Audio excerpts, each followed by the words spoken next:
비트코인 상승을 많은 분들이 기다리고 계시는데 이 상승을 견인할 수 있는 결정적인 요인들이 지금 시점에는 있을지도 좀 짚어주실 수 있을까요? 네, 현재 시점에서는 일단 가격의 반등을 이끌기 위해서는 관세 이슈가 좀 마무리가 좀 돼야 됩니다. 이 마무리가 된다는 거는 최종적인 해결보다는 현재 시점에서 가장 현안이 되고 있는 문제들, 특히 미국과 중국의 어떤 문제들, 이런 것들이 그래도 어느 정도 시장이 합리적으로 수긍할 수 있을 정도까지는 봉합이 되는 게 가장 중요하다고 생각을 합니다. 자, 그런데 이것과 별개로 해서 좀 살펴봐야 될 좀 중요한 차트가 두 가지 정도가 있는데요. 제가 일전에 이미 보여드렸던 차트인데 시장에서는 좀 기대감이 좀 더 많이 커지고 있어서 이걸 한 번 더 보여드리는데요. 좌측에 있는 장표가 글로벌 램프 통화, 이 광의 통화가 계속해서 늘어나고 있다라고 하는 시그널입니다. 이게 이 광의 통화가 결국은 실질적인 유동성을 의미하는데 이 차트를 계속해서 공유하고 있는 분이 이 매크로 투자자이면서 리얼비전의 CEO입니다. 라울 팔이라고 하는 이 암호화폐 시장에서는 굉장히 좀 유명한 인사인데요.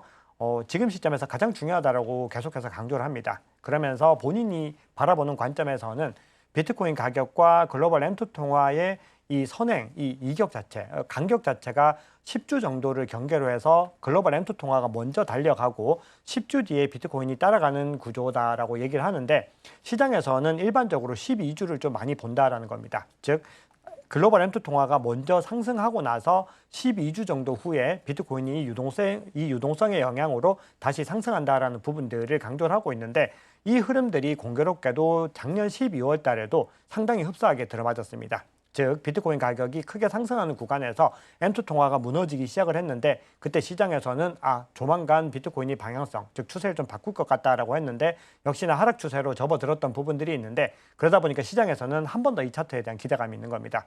결국 궁극적으로 유동성이 아주 중요한 것이기도 하지만 이런 패턴 자체가 이번에도 구현이 될 수 있다는 기대감이 첫 번째 나오고 있고요.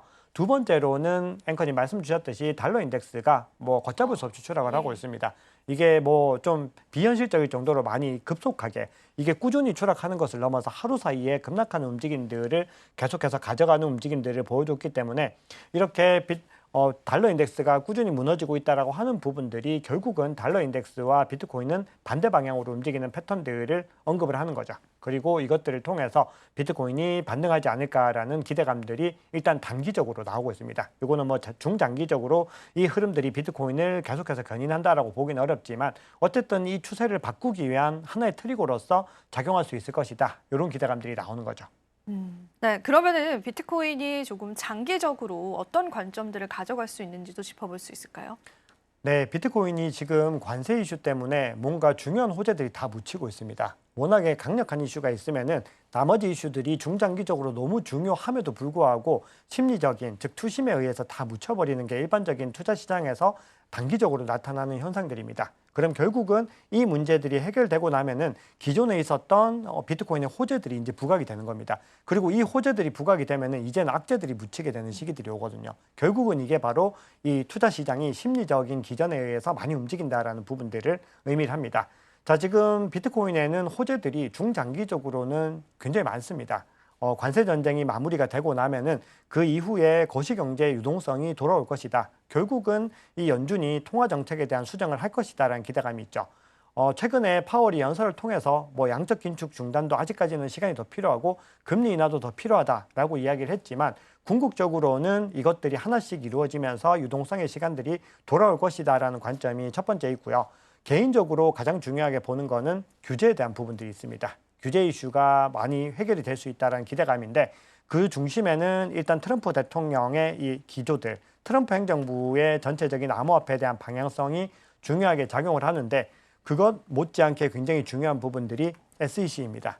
SEC 위원장이 폴 애킨스로 이제 확정이 됐는데 아직 정식적으로 임명은 되지 않았습니다. 근데 만약에 공식적으로 활동을 시작하게 됐을 때 어떤 행보를 보이게 될지에 대한 부분들을 시장에서는 많이 기대를 하고 있고 실제로 지금까지 보여줬던 행보들을 보면은 규제에 대한 부분을 최소화하는 움직임을 가져갈 가능성이 높다라고 생각을 합니다. 그런데 그런 문제들이 사실 과거에 폴 애킨스가 이런 금융사태, 글로벌 금융위기가 나기 전에 SEC에서 위원으로 근무하던 시절에 그 당시에 뭔가 규제에 대한 부분들을 많이 낮추면서 글로벌 금융위기를 초래한 데 일정 부분 기여를 했다. 뭐 이런 좀 오명을 쓰고 있기도 합니다. 이 폴 애킨스라는 인물이. 그럼에도 불구하고요. 지금의 어떤 기조들은 암호화폐 시장에서 그런 스탠스가 더 중요하다라고 시장에서는 바라보는 거죠. 왜냐하면은 이 산업을 정말 산업적으로 더 육성을 하고 근본적인 발전을 시키기 위해서는 지금까지 SEC가 규제 일변도로 갔던 그 정책으로는 불가능하다라는 어떤 입장들이 많이 나오고 있는 겁니다. 그래서 그런 관점에서 연결해서 봐야 되는 중요한 것이 바로 스테이블 코인 법안이죠. 스테이블 코인 법안이 통과되는 그 부분들과 그리고 스테이블 코인에 대해서 연준이 또 파월 의장이 직접 이 부분들을 지지한다라고 밝혔고 은행 산업에 암호화폐가 진입하는 것들에 대해서도 본인들은 긍정적이다라고 밝혔습니다. 그만큼 현재 전통금융과 크립토의 융합에 대해서는 미국 행정부와 의회와 그리고 SEC와 연준까지도 모두 다 같은 통일된 의견에 가깝게 가고 있기 때문에 궁극적으로는 이 부분에서 많은 또 부흥이 있지 않을까 그런 생각들을 하고 있고요. 같은 연장선에서 규제 연장선에서 봤을 때 알트코인 현물 ETF에 대한 이슈들도 이제 곧 수면 위로 많이 올라올 수 있는 부분들이 있습니다. 지금 시장에서 ETF에 대한 이야기들이 더 많이 나오고 있는 부분들도 있기 때문에 우리가 계속해서 지켜봐야 되고요. 마지막으로 사이클에 대한 부분들이 아무래도 좀 약세 국면들이 이어지다 보니까 사이클이 끝나지 않았나 이런 관점들도 존재를 하고 있는데 여전히 사이클은 진행 중이다라는 관점들이 더 유효하다라고 개인적으로는 보고 있습니다. 뭐 여러 가지 지표들 상으로 온체인 지표 상에서는 엇갈리는 시그널들도 분명히 나오고 있지만 그럼에도 지금의 전체적인 기조들이 대세 상승장이 끝났다라고 하기에는 굉장히 그 근거가 부족하다라고 개인적으로 생각을 합니다. 사실 이제 이렇게 펼쳐진 것만 봤을 때는 우리가 호재로 좀 기억이 될 만한 그런 사건들은 굉장히 많이 기다리고 있는 것 같아요. 근데 제가 여기서 이제 뭔가 저의 이제 궁금증을 한번 풀어보자면 이런 호재가 만약에 우리 시장에 나타난다고 했을 때 반영도가 어느 정도일 것이라고 보세요? 네, 그거는 사실은 제가 앞서 투심을 말씀을 드렸는데 이게 좀 투자 시장이 재미있는 게 예. 별것 아닌 호재 같은데도 그러니까요. 시장이 과도하게 반응을 하면은 그거에 따라서 올라가게 되는데 결국은 지금 현재 시점에서 응축 기간이 많이 내재가 됐다는 부분이 중요하다고 생각을 합니다. 그러면은 이런 호재들이 하나 결정적으로 나올 때 우리가 예상하는 것보다는 더 크게 반응할 가능성도 열려 있다고 개인적으로는 보고 있습니다. 우리가 2023년도에 글로벌 그 은행 위기, 중소형 은행 위기가 있었을 때도 사실 시장에서는 전혀 기대하지 않았고 비트코인이 이 시점을 왜 이렇게 올라야 되지라고 다들 의문점을 가지고 있었지만 결국은 시장이 굉장히 많이 압박을 받고 응축됐던 국면에서 이런 호재 하나로 모든 것들이 다 터져 나오듯이 상승을 했던 부분들이 있습니다. 그만큼 시장에서는 어떤 호재들이 하나가 등장했을 때 시장의 현재 상황과 대비를 해서 이 중요한 주체들의 움직임에 따라서 반응을 한다라고 생각을 합니다. 그러면은 그 움직임들이 먼저 시작이 되면은 이후에 개인 투자자들이 이제 가는구나 하고 다시 또 막 시장에 들어오기 시작을 하는 거죠. 그러면은 또 근본적인 상승 랠리를 이어갈 가능성은 여전히 열려 있다 이렇게 생각을 합니다. 다만 그럼에도 우리가 그 시점들을 너무 짧게 보고 당장 일주일 후에, 2주 후에, 뭐 한 달 후에 이렇게 간다는 거는 좀 제한이 있지 않을까 그렇게 생각을 하고 뭔가 좀 마음의 여유를 조금 더 가지고 가시는 것이 더 좋다라고 생각을 합니다. 네. 사실 시장이 참 우리가 알 수가 없죠. 정말 작은 호재에 크게 반응하기도 하고 큰 호재에 반응이 미비하기도 합니다. 맞습니다. 자, 그럼 이제 작가님 준비된 내용들 저희 쭉 한번 들어보고요. 오늘 이 시간 마무리해 보겠습니다. 네, 오늘 굉장히 많이 준비를 했는데 요 이야기를 하고 일단 나머지 얘기들을 조금 또 우리가 다음 기회에 바로 이야기를 좀 나눠봐야 될 것 같습니다.